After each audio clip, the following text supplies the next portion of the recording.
Assalamualaikum warahmatullahi wabarakatuh. Berjumpa dengan saya, Pak Husnil Kirom, Guru PPKN SMP Negeri 1 Indralaya Utara, Kabupaten Ogan Ilir, Provinsi Sumatera Selatan. Bapak tergabung dalam AG PPKNI Sumatera Selatan. Baik anak-anak, tidak terasa besok kita akan memulai pembelajaran di tahun ajaran 2020-2021 untuk semester ganjil. Anak-anak, meskipun kita masih di masa pandemi COVID-19 dan sebagian sudah memasuki masa transisi untuk kehidupan kenormalan baru, kita harus tetap waspada dan jaga diri. Sebagaimana Allah Subhanahu wa taala berfirman dalam surat Ibrahim ayat 7 yang artinya, "Dan ingatlah juga tatkala Tuhanmu memaklumkan, sesungguhnya jika kamu bersyukur, pasti kami akan menambah nikmat kepadamu. Dan jika kamu mengingkari atau kufur, maka sesungguhnya azabku sangat pedih." Anak-anak, surat ini mendasari bahwa Bapak mengucapkan selamat bagi anak-anak yang telah masuk ke jenjang pendidikan baik SMP sederajat maupun SMA sederajat sesuai dengan pilihan kalian masing-masing. Kita harus banyak bersyukur. Semoga kelak apa yang kalian cita-citakan tercapai. Baik anak-anak, di layar anak-anak sudah membaca untuk materi pembelajaran daring pada semester ganjil ini. Pak akan mulai untuk kelas 7, materinya adalah Bab 1 Perumusan dan Penetapan Pancasila sebagai Dasar Negara. Anak-anak, perumusan dan penetapan Pancasila sebagai dasar negara menjadi pondasi yang harus anak-anak pahami.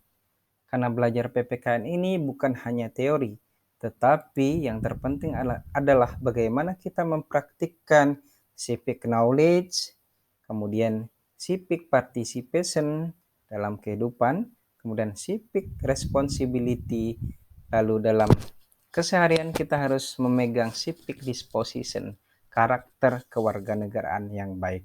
Sehingga apa yang menjadi tujuan dari pembelajaran ini menjadikan kalian sebagai warga negara yang baik dan cerdas, good and smart citizenship akan tercapai. Baik anak-anak, tidak lama-lama lagi, Bapak langsung masuk untuk bab 1.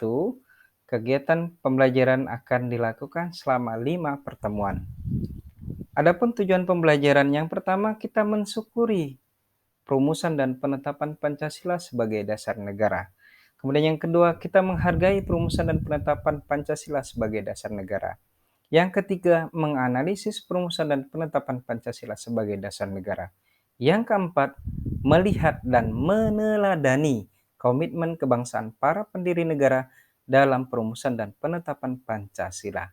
Lalu yang terakhir, melaksanakan tanggung jawab yang merupakan bagian civic responsibility atas keputusan bersama dengan semangat konsensus tokoh nasional dalam perumusan Pancasila sebagai dasar negara.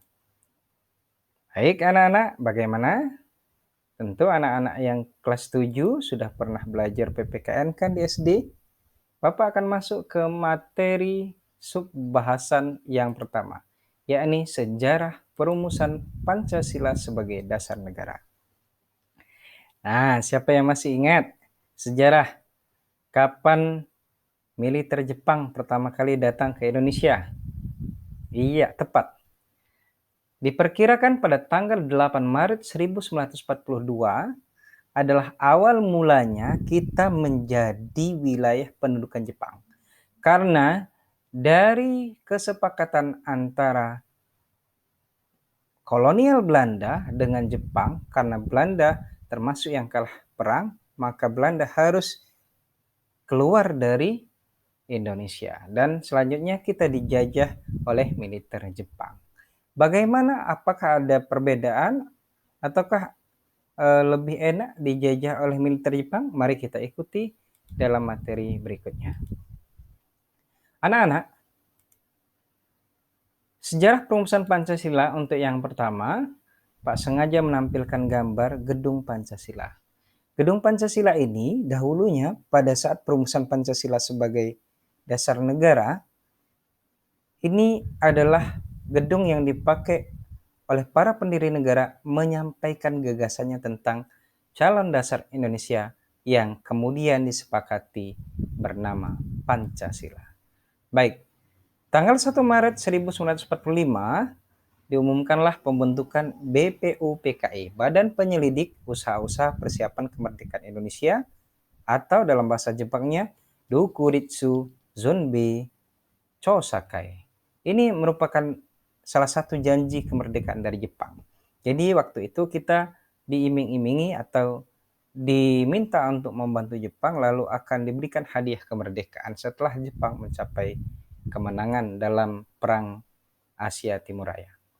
Lalu yang kedua, sidang BPUPKI pertama yang dilaksanakan dari tanggal 29 Mei sampai 1 Juni 1945. Sidang ini membahas tentang calon dasar Indonesia untuk negara yang akan dimerdekakan. Ini harus kalian ketahui anak-anak, karena ini dasar dari materi dalam pembelajaran PPKN di SMP. Selanjutnya, dalam sejarah perumusan Pancasila sebagai dasar negara, siapa yang tahu siapa tokoh yang ada di gambar ini? Iya, betul. Beliau adalah KRT Rajiman Wedyo Diningrat. Kalau depan gelarnya adalah Dokter KRT Rajiman Wedyo Diningrat. Beliau menjadi ketua BPUPKI yang dilantik oleh militer Jepang.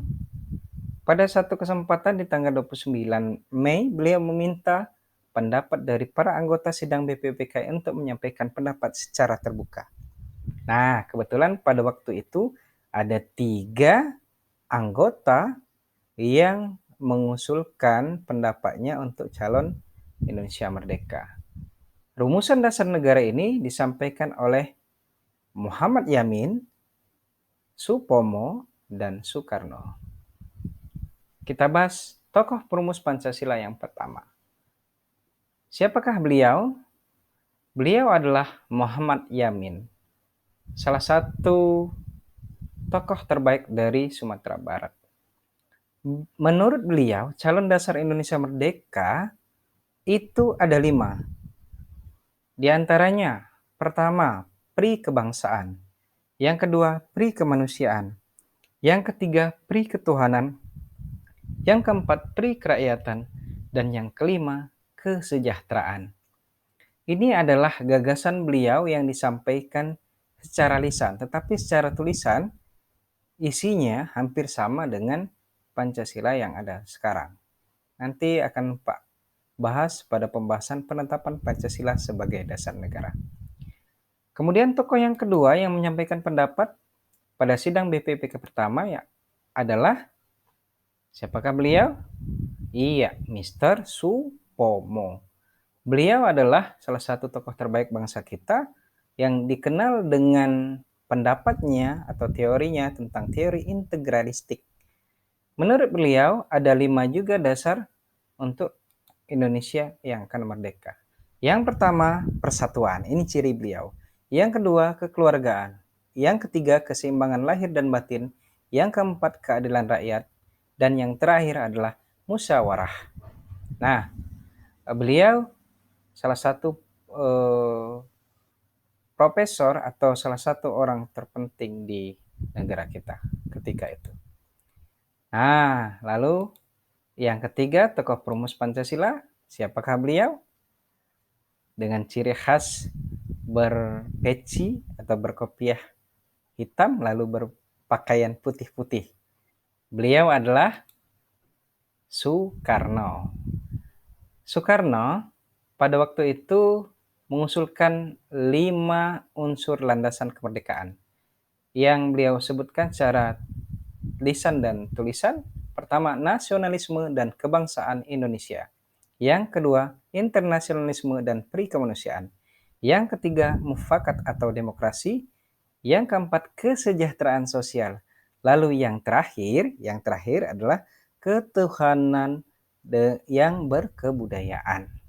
Baik, anak-anak, demikian tokoh perumus Pancasila sebagai dasar negara, sebagai pengantar kita dalam mempelajari sejarah perumusan Pancasila sebagai dasar negara. Mudah-mudahan materi tadi dapat menjadi dasar kita dalam melanjutkan ke materi sejarah perumusan dasar negara untuk sidang BPUPKI yang kedua. Kemudian nanti kita akan bahas juga tentang perumusan Pancasila pada Piagam Jakarta. Demikian untuk pembelajaran kita malam ini. Saya Husnul Kiram, semoga pembelajarannya dapat dipahami dan bermanfaat. Dari Pak ucapkan selamat belajar, selamat melaksanakan PJJ maupun BDR. Semoga kita semua dalam keadaan sehat walafiat. Wassalamualaikum warahmatullahi wabarakatuh.